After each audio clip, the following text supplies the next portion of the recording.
Hey everybody, John Brown back with you again, and today I'm going to be talking about whether or not you should buy Mysterium. Now, as per my new format, I'm not going to go into really how to play the game, other than to say it's a social deduction game where the ghost uses these kind of creepy dream cards in order to try to convey who done it, basically Clue style, who committed the crime, with what, and where.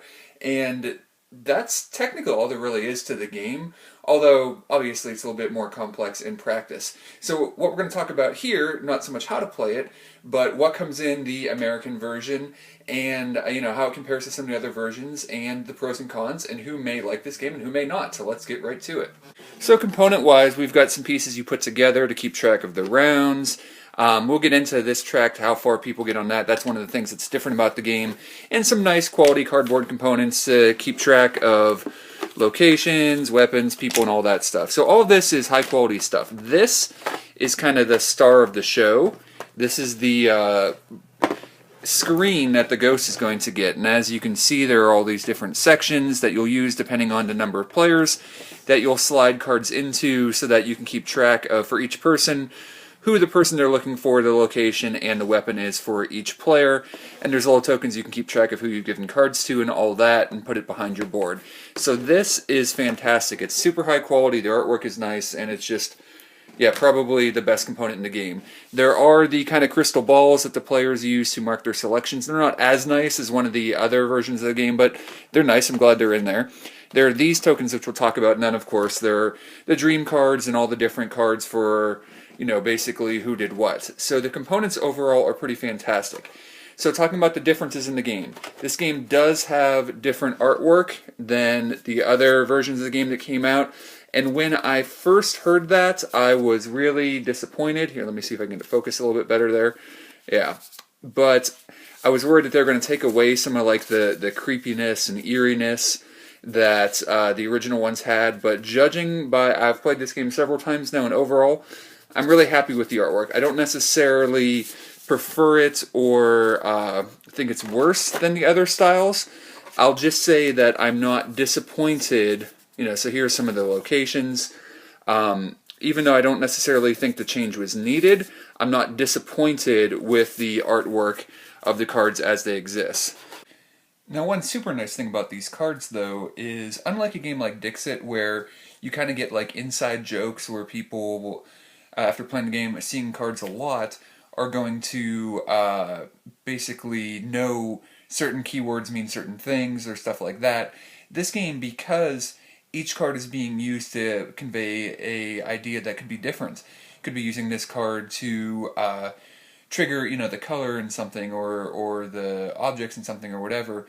You don't really get tired of seeing the cards the way you do in other games that may use this sort of thing, particularly like Dixit, which is why, over a game like that, I'm going to prefer this one, not just because there's more gameplay to it, but because seeing the cards more than once doesn't really take away from the experience. Envelopes are when people get their choices correct and they put them in there and all that for each individual player. So overall, the components are pretty high quality. The artwork is different but still really solid. The major difference in gameplay is these new components where basically you can guess if you think people are right or wrong on their guesses. Again, I'm not going to get into the gameplay specifically, but this is the one major difference where as players make their choices as to what they think the ghost is trying to tell them, other players can guess as to if that choice is right or wrong, and then based on how well they do, they'll move up this track, and then basically they either get to see 1, 2, or 3 cards before they have to take their final guess. Again, I'm assuming that you have some concept of how the game is played, so that's kind of the major difference in the American version. So, what do I think are the pros and cons of this game, and who will like it and who will not like it? Well, first of all, let's talk about who will not like this game. This is kind of a social deduction game with some similarities to a lot of games that have come out recently. There's the, it's probably most similar to the Deception Murder in Hong Kong. There's Spyfall. There's just a lot of these games where some players know some information, others don't.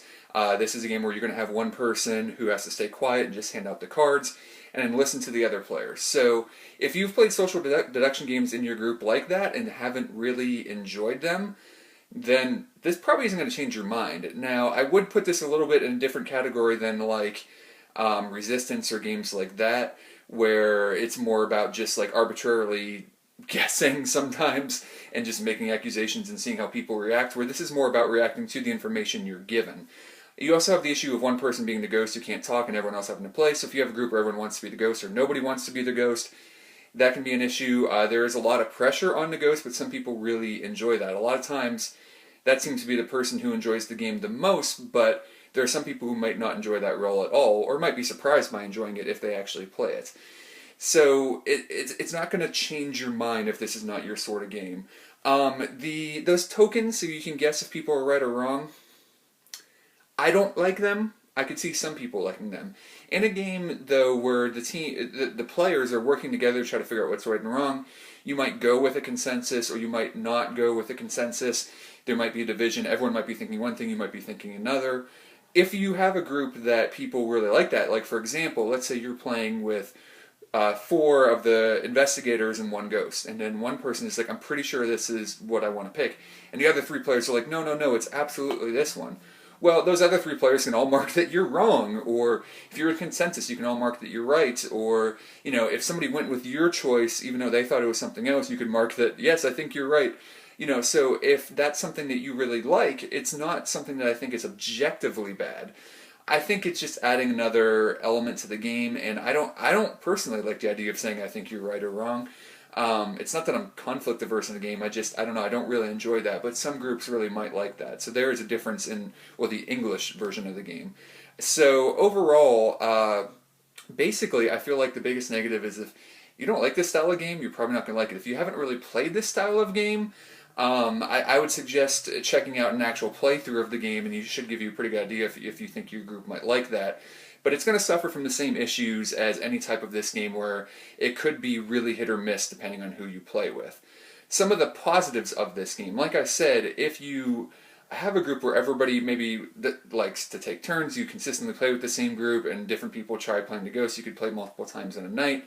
That's pretty neat. There is a lot of variability. You can decide basically how difficult you want the game to be, with, you know, how many times the ghost can redraw cards, and how many options there are for, you know, each of the 3 categories and things like that, which I think is pretty neat. You know, you can play a pretty big group. I mean, you can play up to 7 players with this, so that's a really nice positive.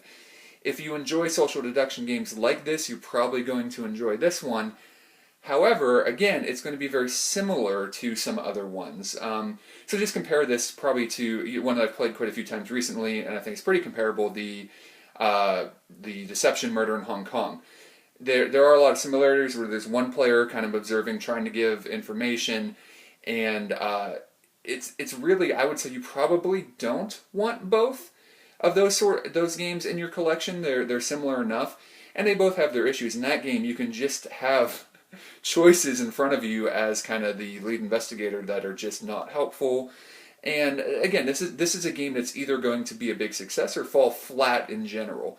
However, I do think if you think your group would enjoy this, I can highly recommend this version of the game. The artwork is different, but still really solid. The components are fantastic, especially, you know, I absolutely, I love this thing. And if it's a game where your group likes to interact and kind of, you know, figure out, well, what about this? What about this? And there is a really fun element to this game of, as the ghost, even though you're not talking, you're listening to the other players.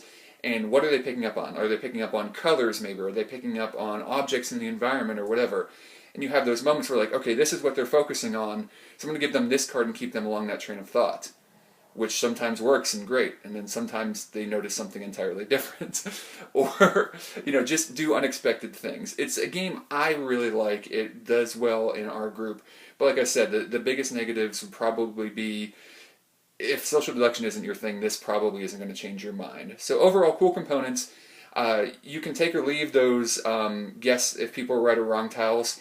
I'm going to play with them at some point just to try them out, but again, you can just ignore them or you can use them. And there is something neat to the idea, though. The one thing I do like about it is people having to guess who was the actual person, place, and object, maybe before they get to see all 3 cards of the ghost. So overall, pretty much, if you like this style of game, I can highly recommend it. If it doesn't work well with your group, I'm going to say stay away. And if you already have this style of game, you really have to consider if you're going to want another one. So there's a look at the English version of Mysterium. I hope you guys enjoyed, and we'll be back with more videos soon. Bye!